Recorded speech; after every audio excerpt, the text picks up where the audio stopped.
We ready? Are we live streaming? Yep. Well, hello, everybody, and thank you so much for being here today. We have called this press conference to announce that our office is co-leading a lawsuit against the Department of Education over its efforts and attempts to institute a new rule that would narrow the federal definition of professional degree and impose restrictions that Congress did not authorize on students' abilities to access federal funding to pay for their education. This new rule would have a devastating impact on Nevada's healthcare community. The rule would unlawfully exclude degree programs that actually qualify under federal law and would reduce access to financial aid for students who are seeking important, much-needed advanced education in order to serve the critical healthcare roles that our state needs. Pardon me. Joining me here today is Dr. Denise Ogletree McGuinn, who will shed light on how this rule would harm nursing education and Nevada's healthcare force. And to my left is my colleague, Keel Ireland, who is co-leading this lawsuit on behalf of the office as well.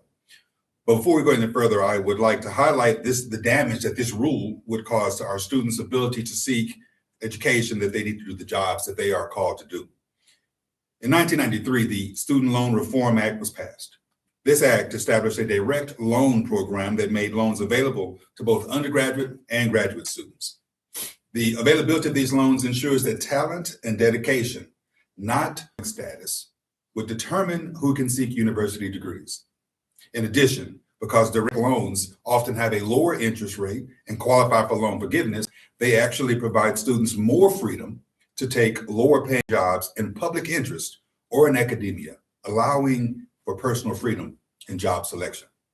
Because these loans are funded by the government, Nevada's higher education institutions are not at risk of losing tuition funds due to market conditions. This reliable source of funding ensures that eligible students are fully funded for an entire school year, and do not have to worry about the rug being pulled out from up under them as they are trying to study. In July of 2025, Congress passed legislation creating different federal loan limits under government programs for graduate and professional students, and incorporated an existing federal definition of what a professional degree is and put that into law. Now, the Department of Education has unlawfully altered the definition of professional degree by adding new requirements and narrowing eligibility in ways that Congress never authorized. This is a textbook example of overstep of executive power and straight out of the playbook that we've seen from Trump's administration this entire term. Congress approved 3 criteria to consider a degree a professional degree. Number 1, it signifies, quote, completion of the academic requirements for beginning practice in a given profession, unquote. Number 2, signifies a level of professional skill beyond that normally required for a bachelor's degree. And third, that it generally requires professional licensure. That's it. Any further restrictions placed on programs to qualify for these loans is an overstep of executive power, and it's a deliberate rejection of congressional intent. The Department of Education has attempted to place further restrictions on programs such as doctorates in physical therapy, physician assistant programs, speech language pathology programs, and programs for advanced practice registered nurses such as Dr. McGuinn. Would we not all agree that the physical therapists who assist our seniors recovering their mobility after surgery are skilled professionals? Or that the speech language pathologists who treat young children who are struggling with speech delay have a professional skill beyond a bachelor's degree? Or that the 1,500 physician assistants who treat patients in urban, rural, and frontier communities in Nevada need a professional licensure? Let's be clear. This rule will punish low-income and middle-class students whose families cannot afford to pay tens of thousands of dollars for professional degrees. This move by the Department of Education is a slap in the face to those Americans who would seek furthering education to help their community, their career, and their families. We do not pull ladders up behind us in this country, and we do not deny our future generations the access that past generations enjoyed. I'm proud to stand along with my colleague attorneys general in other states to fight this unlawful overreach. And I'm proud to stand aside dedicated healthcare professionals like Dr. McGuinn to say that we cannot make it harder for our students to succeed. And with that, I'd like to turn it over to Dr. McGuinn.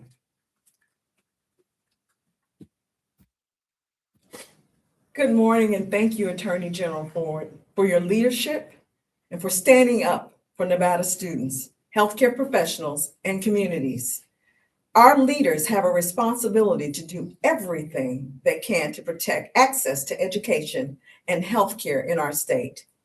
As stated before, my name is Dr. Denise Ogletree McGuinn, and I am an advanced nurse practitioner, and I serve as the District 3 Vice President for the Nevada Nurses Association and co-founder and Vice President of the Nevada Nurses Association and Foundation. As a nurse and healthcare leader, I have seen firsthand how critical advanced nursing education is to the future of healthcare in Nevada. I'm here today because this issue goes far beyond a federal education rule. It is about Nevada's healthcare workforce and whether people in every corner of our state can access the care they need. At its core, this is about whether we continue moving Nevada forward or place unnecessary obstacles in front of the professionals our communities depend on. The Department of Education's final rule excludes nursing from the definition of a professional degree program. Beginning July 1, 2026, graduate nursing students will face significantly lower borrowing limits than students pursuing other professional health fields such as medicine, dentistry, veterinary medicine, and law. Graduate nursing students will be capped at $20,500 annually and $100,000 over a lifetime, despite pursuing degrees that often cost much more. At the same time, Grad Plus loans, which previously helped students cover the full costs of attendance, will no longer be available for new borrowers. That matters because graduate nursing education is expensive. A Master of Science in Nursing degree can cost between $20,000 and $100,000, while a Doctor of Nursing Practice degree can range from $50,000 to $200,000, depending on a student's educational pathway. For many Nevadans, these changes are not minor. They could determine whether someone can pursue graduate education at all, continue advancing their career, or becoming an advanced practice registered nurse. For some students, the financial burden alone may put these opportunities far out of reach. And that should concern all of us because Nevada already faces healthcare workforce shortages. Our state continues to struggle with provider shortages, and those challenges become even more pronounced beyond our major metropolitan areas. In rural and frontier communities, access to care can already be quite difficult. Patients often travel long distances for appointments, wait weeks or months for care, and face limited healthcare options. That is where nurses, and especially advanced practice registered nurses, play an essential role. APRNs are often on the front lines of healthcare in Nevada. They provide primary care, diagnose and treat illness, manage chronic conditions, prescribe medications, and help ensure healthcare reaches communities that might otherwise go without it. In many parts of Nevada, APRNs are not simply part of the healthcare system, they are the healthcare system. When access to a physician is limited, APRNs, or advanced practice registered nurses, frequently step in to help fill that gap. Across Nevada, particularly in rural and frontier communities, which make up nearly 87% of our state's landmass, APRNs often serve as a patient's primary point of contact for care, and in some communities may be the only healthcare providers available. They help ensure Nevadans can receive timely care close to home, reducing long travel distances, lengthy wait times, and delays in treatment. That is why policies that make it harder for students to pursue advanced nursing education do not just create barriers for future nurses, They create barriers for patients and communities already struggling to access care. Nevada already faces a shortage of APRNs. Recent workforce research found in our state that we need an additional 717 APRNs simply to reach national averages. That is not a small number. It represents a workforce need affecting communities across our entire state. This is why so many of us are concerned that this policy relies on an outdated understanding of nursing and a classification system that no longer reflects today's healthcare realities. Nursing in 2026 is not what nursing was in 1965. Healthcare has transformed dramatically over the last several decades, and nursing has evolved right alongside it. Today's nursing profession is advanced, specialized, research-based, science-driven, and increasingly central to healthcare delivery.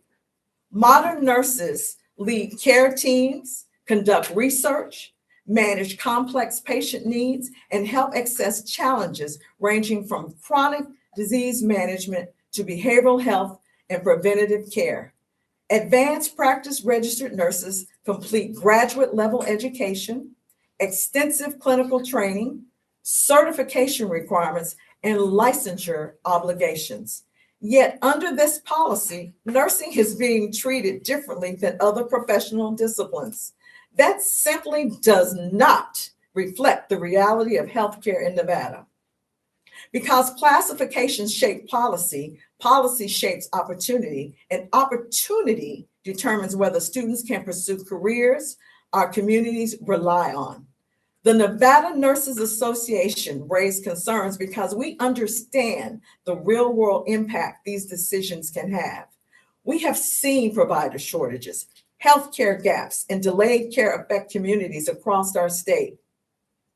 We know what happens when barriers are placed in front of the very people we want to serve. National nursing leaders have also warned that excluded nursing from the professional degree category sends an alarming message and could ultimately place patient care at risk, particularly in communities where nurses serve as primary healthcare providers. That concern could not be more relevant for Nevada. This issue is bigger than education policy. It is about whether a student in Elko, Ely, Winnemucca, Pahrump, or any community across Nevada can pursue an advanced nursing degree and return home to serve the people who need them most. It is about ensuring patients can access care close to where they live and building a healthcare workforce prepared to meet Nevada's future needs.